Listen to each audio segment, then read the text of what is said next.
कुठला अमय हां लक्षात आपलं बोलणं आलेलं कशी आहे ती मस्त आहे ना पॉवर बिअरचा यूज भारी होता ना पॉवर झाला तर यूज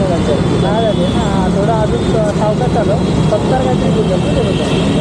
60-70पर्यंत 60 बोललं आहे ना तू इकडे त्यामुळे ती वाचली ना की कमी दिसते करायला आली की हां चालवलीच ना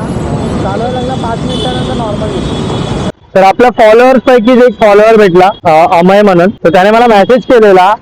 लास्ट टाइम क्रॅश गार्डच्या लिंक साठी त्याने रेकग्नाइज केलं आम्ही लोक जस्ट आता जेवेलरचा सिग्नल आहे तिकडे होतो त्याने रेकग्नाइज केलं म्हटलं दादा मी तुला मेसेज केलेला आता कसं बऱ्याच जणांनी मेसेज केलेला बऱ्याच जणांनी लिंक मागितल्या सगळ्या ट्रिपच्या पण आणि गार्डच्या पण बट त्याच्याकडे पण आता त्याने एक्सपर्ट नवीनच घेतली तर thank you so much Amay recognize केल्याबद्दल आणि मस्तपैकी तुझ्या पुढच्या येणाऱ्या जर्नीसाठी ऑल द बेस्ट एन्जॉय कर बाईकला